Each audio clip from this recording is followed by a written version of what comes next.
J. Anthony Bird Dobbins est un agent spécial à la retraite et ancien agent infiltré de l'ATF. Juste avant de commencer, un petit mot important. Pour 99 centimes par mois, tu peux soutenir ce podcast et aider à le faire grandir. Merci à toi, toi qui as compris que pour que le programme continue de tourner et d'éviter de la pub à gogo, il faut un peu de caillasse. Il suffit de cliquer sur le bouton rejoindre pour faire partie de cette aventure. Maintenant, place à l'épisode. Jay Dobbins grandit au sein d'une famille de classe moyenne à Tucson, en Arizona, où son père avait emmené les siens pour trouver du travail comme charpentier. Au lycée, il se distingue dans plusieurs disciplines sportives, décrochant en 1980 une bourse de football pour rejoindre l'université de l'Arkansas. 2 ans plus tard, il est transféré à l'université d'Arizona où il s'impose comme l'un des meilleurs receveurs de la conférence Pacifique. Aujourd'hui encore, il est considéré comme l'un des plus grands receveurs de l'histoire des Wildcats de l'Arizona. Il obtient son diplôme en administration publique en 1985. Invité au NFL Scouting Combine, Dobbins est ensuite sélectionné par les Arizona Outlaws lors du trafic territorial de la USFL en 1985.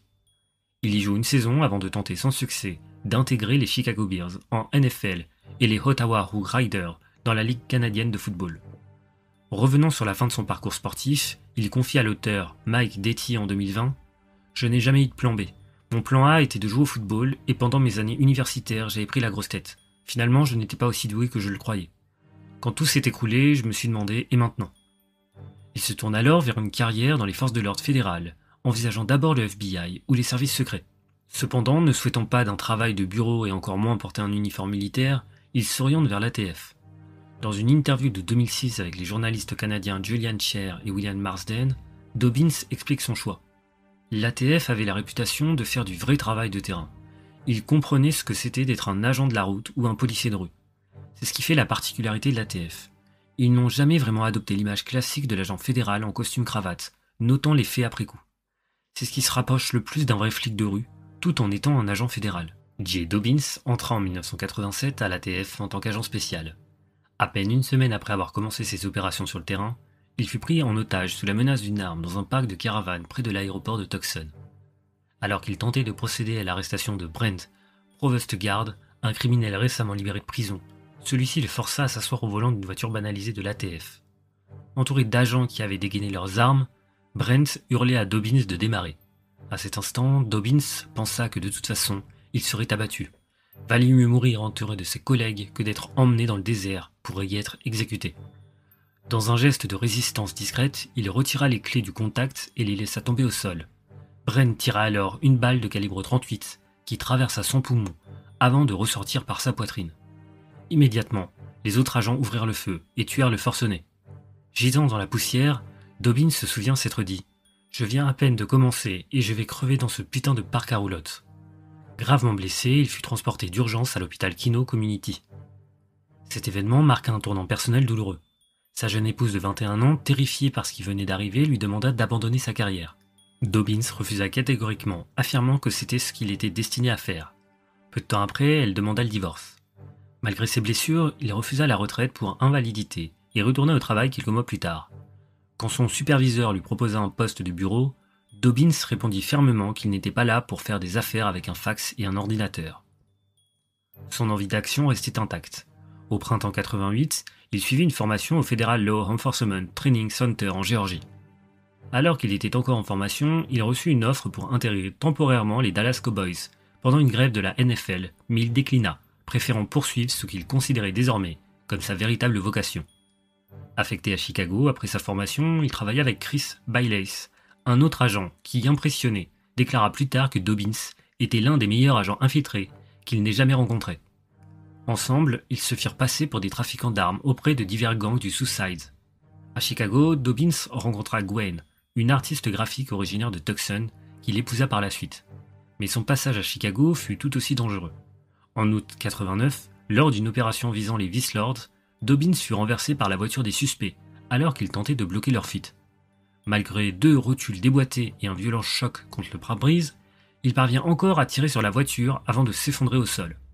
En 92, après qu'un agent nommé Carlos Canino eut été impliqué dans une fusillade mortelle à Los Angeles, Dobbins fut envoyé pour l'aider à surmonter son traumatisme.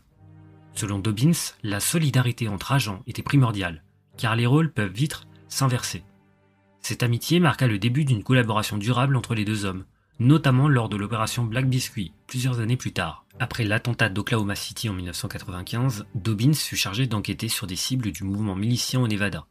Avec son partenaire Vincent A. Cefalou, il infiltra un réseau autour de Jeffrey Tempeny, un extrémiste solitaire qui préparait des attentats contre 3 casinos de Las Vegas et prévoyait d'assassiner une avocate associée à Steve Wynn.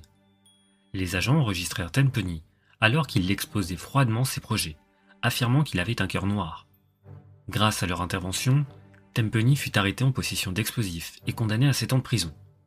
Dobbins qualifia cette affaire de la plus importante de sa carrière, ayant empêché un bain de sang. À l'automne 99, Dobbins et Baylace infiltrèrent un autre monde dangereux, celui des motards hors la loi. Sous couverture pour l'ATF, ils portèrent fièrement les couleurs d'un gang fictif, les Unforgiven, afin de provoquer les Sons of Silence au Colorado. Leur mission était de recueillir des preuves sur les pratiques violentes du gang.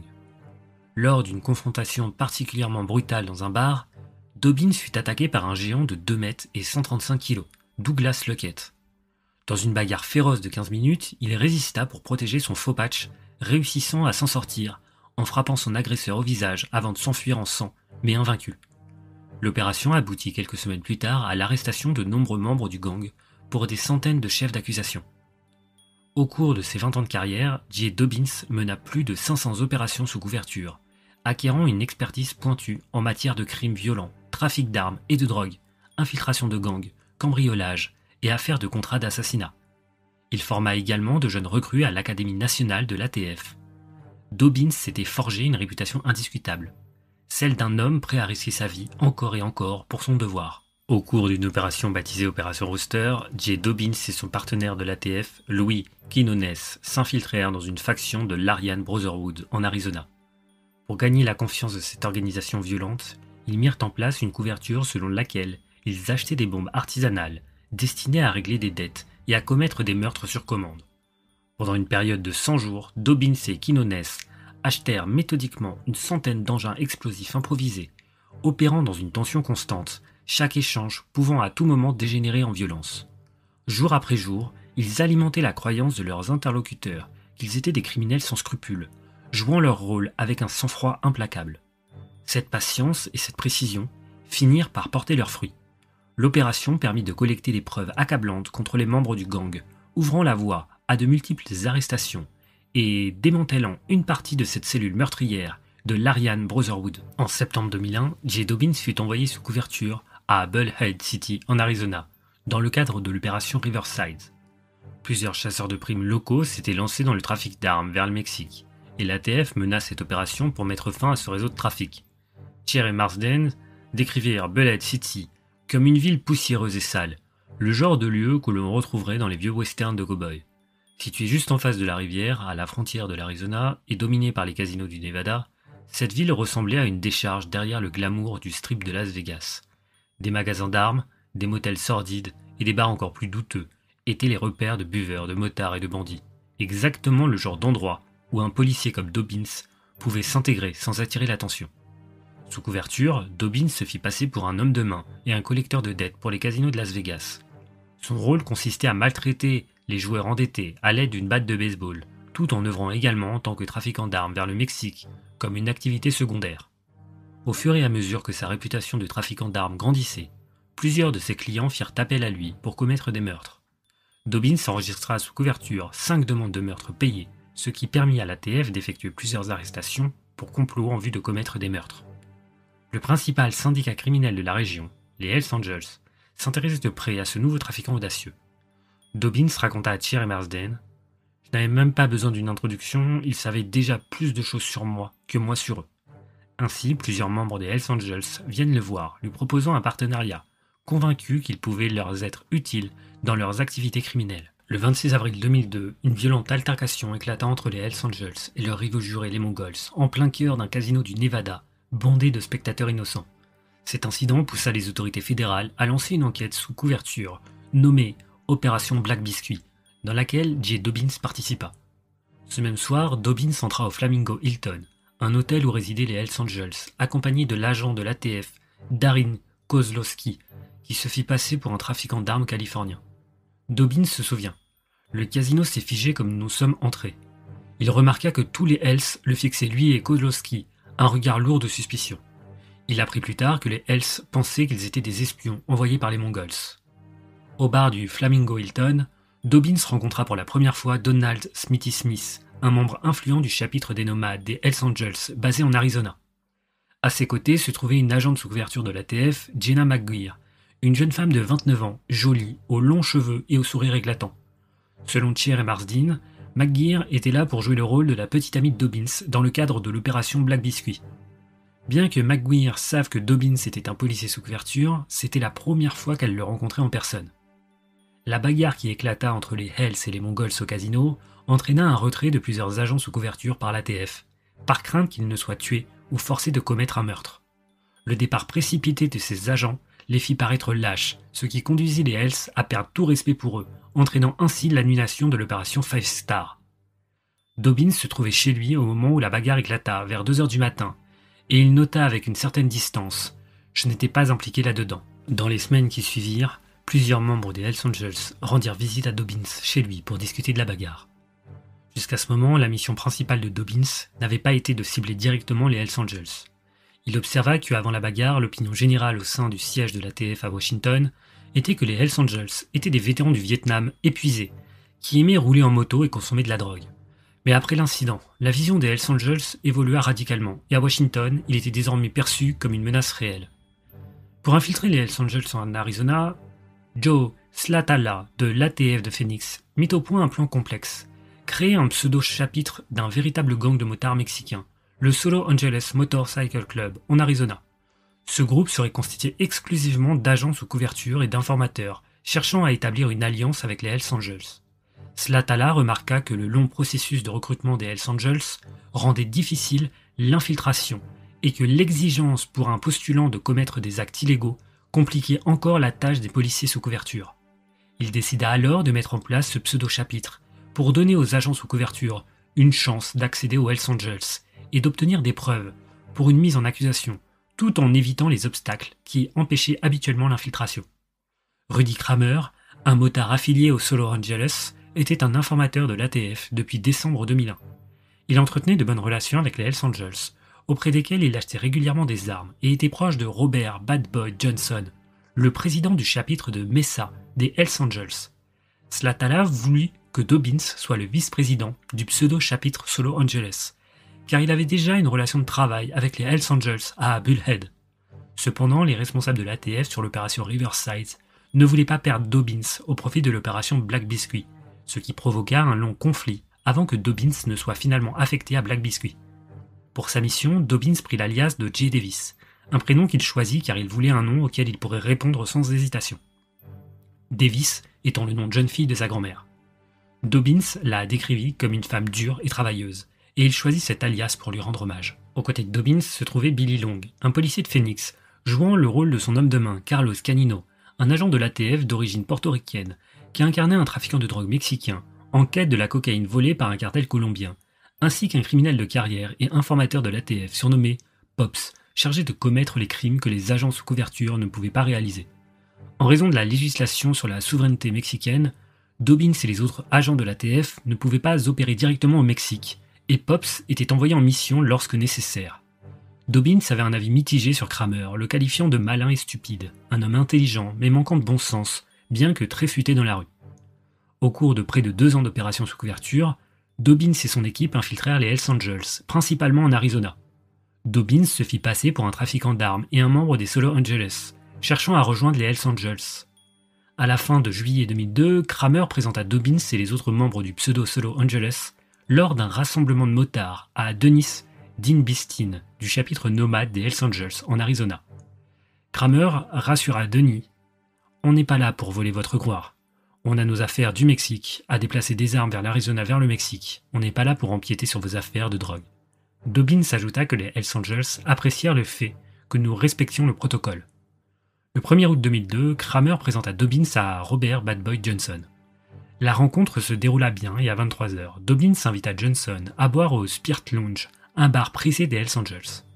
L'entretien se conclut par l'accord de Johnson qui assura à Kramer que les Solo Angeles étaient les bienvenus pour faire du trafic de drogue en Arizona avec le soutien des Hells Angels et qu'ils pouvaient porter le patch des Solo Angeles en Arizona. Le 9 août 2002, Dobbins retrouva Smith et Debenstein au bar Inferno de Bullhead. Smith lui dit « Les Hells Angels détiennent ce territoire. Tout ce que vous allez faire ici, vous devez me le faire passer. » Cependant, Dobbins ne s'attendait pas à ce que Johnson, ayant des rivaux au sein des Hells Angels, enquêterait plus profondément sur leur couverture pour tenter de les discréditer. Le 20 août 2002, Dobbins rencontra Smith qui lui parla franchement de son rôle dans la bataille du casino et avoua qu'il s'attendait à être inculpé pour meurtre au premier degré bientôt. Le 6 septembre 2002, Kramer fut arrêté par la police de l'Arizona, près d'un laboratoire de méthamphétamine, avec des objets liés à la drogue dans sa voiture.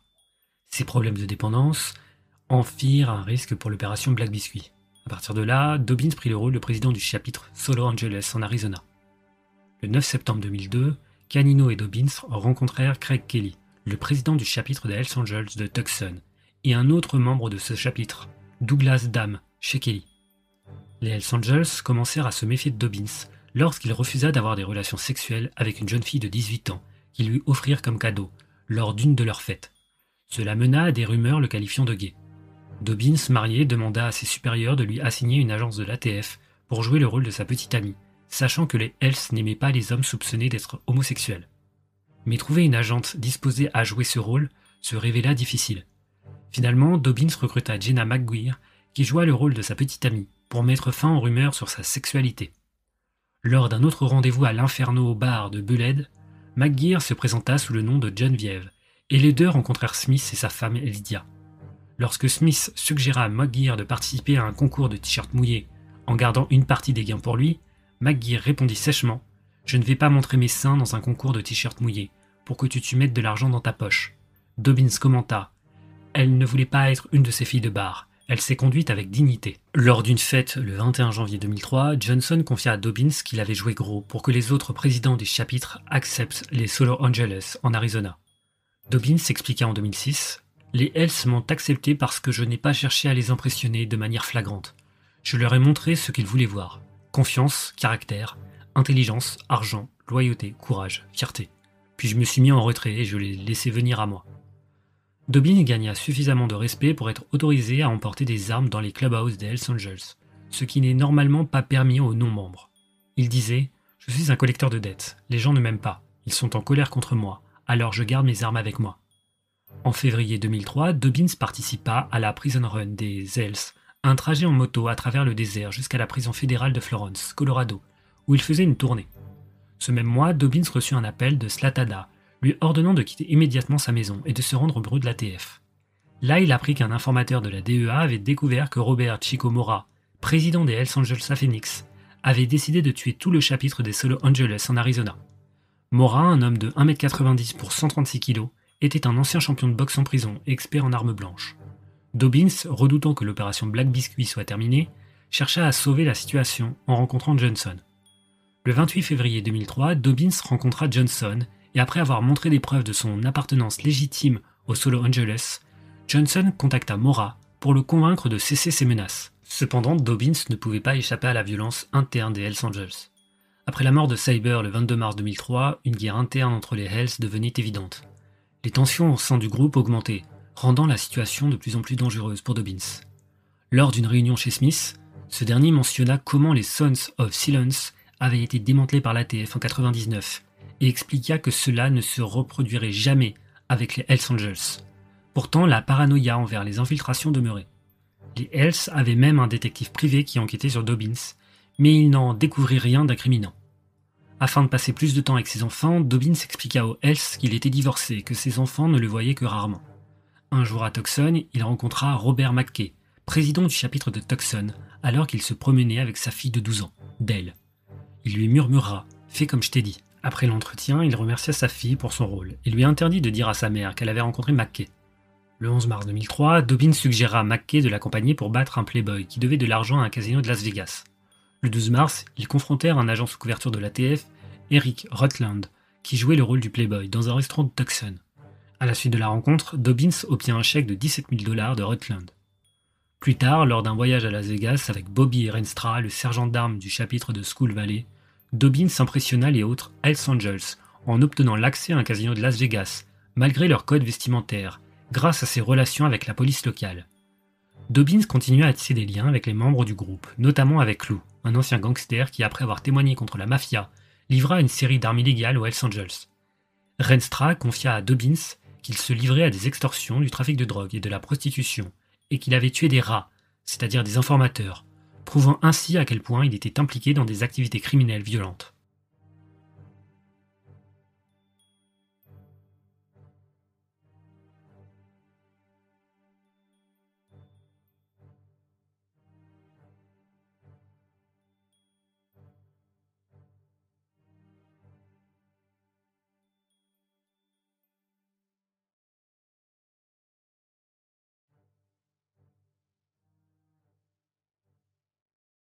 Dobbins a décrit le travail d'infiltration comme étant extrêmement stressant, car il devait prétendre être quelqu'un qu'il n'était pas pendant 2 ans, toujours dans la peur d'être découvert.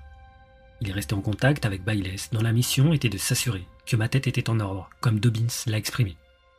Malgré sa fausse amitié avec les Hells Angels, il est méprisé en privé, les qualifiant de connards dégénérés, et disant « Ils me dégoûtent, ils devraient être tous en prison ». Dobbins a admis que le travail d'infiltration était épuisant psychologiquement. Essayer de garder ton esprit 2 ou 3 conversations en avance pendant 8 heures d'affilée, physiquement, mentalement, émotionnellement, épuisé.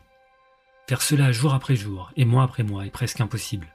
Dobbins refusait toujours les propositions de consommer de la méthamphétamine que la plupart des Hells prenaient régulièrement, et montrait son tatouage de Saint-Michel, tuant le dragon, qu'il expliquait comme le triomphe de sa volonté sur le mal.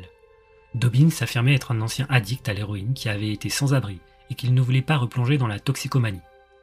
Dobbins défendait McGuire des avances sexuelles des Hells Angels, mais il notait qu'il ne pouvait rien faire pour protéger les petites amies femmes des Hells Angels, qui étaient souvent victimes de violences verbales, physiques et sexuelles de la part de leurs compagnons. Dobbins et McGuire décrivaient les femmes des motards comme des femmes ayant une faible estime de soi, leurs valeurs personnelles étant uniquement mesurées en fonction de leur association avec les Hells Angels. Ces femmes de motards étaient donc prêtes à supporter n'importe quelle violence de la part de leurs partenaires, tant que cela leur permettait de rester associés aux Hells. Dobbins observait qu'une fois, lorsqu'une femme des Hells était en retard pour apporter la nourriture qu'il avait commandée dans un restaurant, son mari l'avait battue sans pitié, devant les autres Hells, qui l'encourageaient. Dobbins a constaté que le pire aspect de son travail d'infiltration était de devoir observer les Hells Angels battre leurs enfants. Plusieurs fois, Dobbins a été invité à rejoindre les Hells Angels. Finalement, on lui dit « Soit tu deviens un Hells, soit tu te casses de cet état ». Le 13 avril 2003, George Walters, un membre du chapitre de Skull Valley, rencontra Dobbins pour lui remettre un badge affixé sur son gilet de motard, indiquant que les Solo Angeles étaient désormais affiliés à son chapitre. Le 31 mai 2003, Dobbins devient un prospect du chapitre de Skull Valley. Ce chapitre était réduit à 4 membres, et les règles des Hells stipulaient qu'un chapitre devait compter 6 membres en tout temps pour conserver sa charte.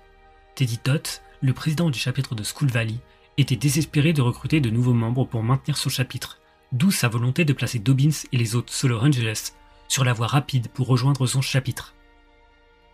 Slatala s'opposait fermement à ce que Dobbins rejoigne les Hells Angels, estimant que cela compromettait l'opération, tandis que Dobbins était fermement en faveur de cette offre, ce qui entraîna une dispute houleuse.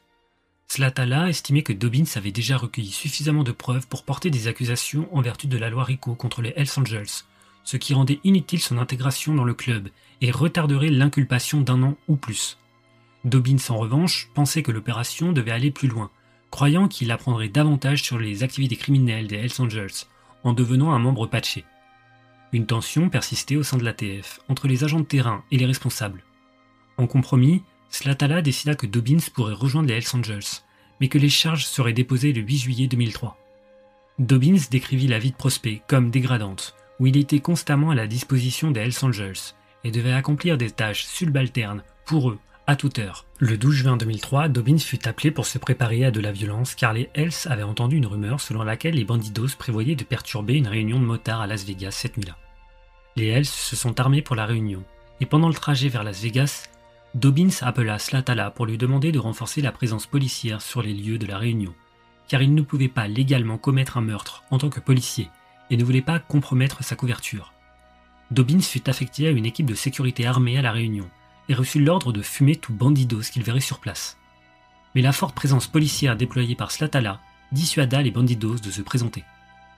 Pour gagner son patch, l'adhésion complète au club et établir sa crédibilité auprès de la direction du club, Dobbins monta un faux meurtre d'un membre des Mongols.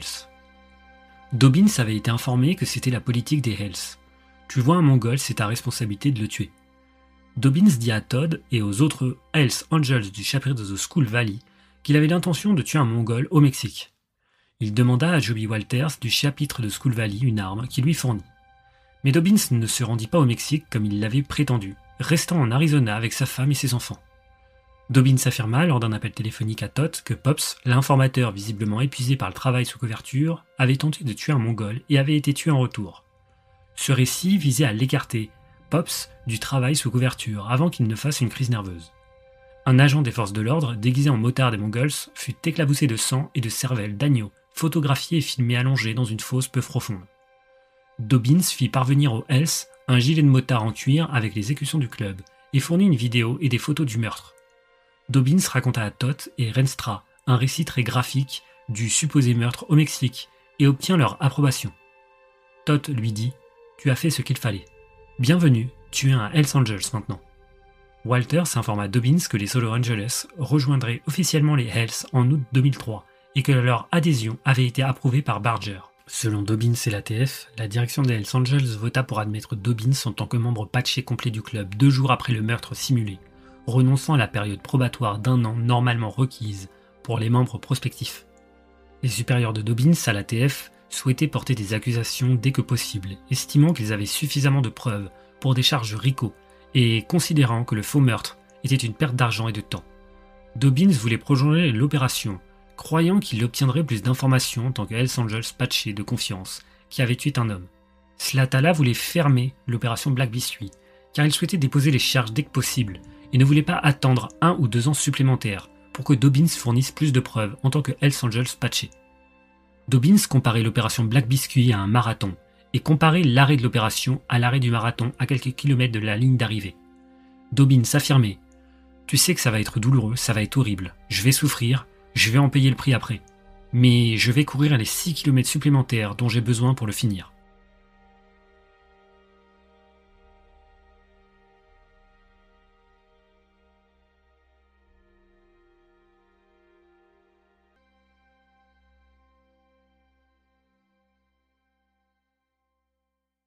Le 8 juillet 2003, l'opération Black Biscuit prit fin avec des arrestations de membres des Hells Angels à Tucson, Phoenix, Prescott, Kingman et Bullhead sur des charges de drogue, d'armes à feu et de complot. Pour protéger Dobbins et sa famille, ceux-ci furent envoyés hors de l'Arizona lors des raids. Le 30 août 2003, Dobbins se rendit avec son collègue de l'ATF, Darin Kozlowski, au Bar Club Congress à Tucson. Là, il croisa McKay, qui était sous caution et qui exprima une grande haine à son égard. McKay s'approcha de Dobbins et lui lança des insultes, tandis que Dobbins se moquait de lui sur la manière dont il l'avait dupé. Malgré sa colère et son bruyant blâme, McKay finit par s'éloigner en criant « Tu vas t'en prendre plein la gueule ».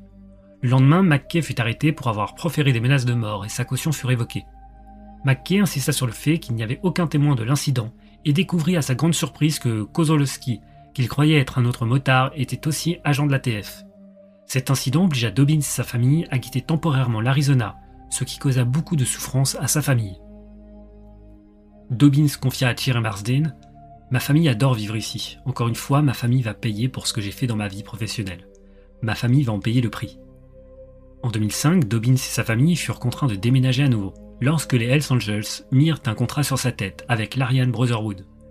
Bien que l'enquête Black Biscuit ait été jugée réussie par l'ATF et ait permis de nombreuses inculpations criminelles pour violation de RICO et autres accusations de crimes graves, des désaccords internes au gouvernement ont conduit à ce que certains des principaux accusés bénéficient de peines réduites ou voient leurs charges abandonnées.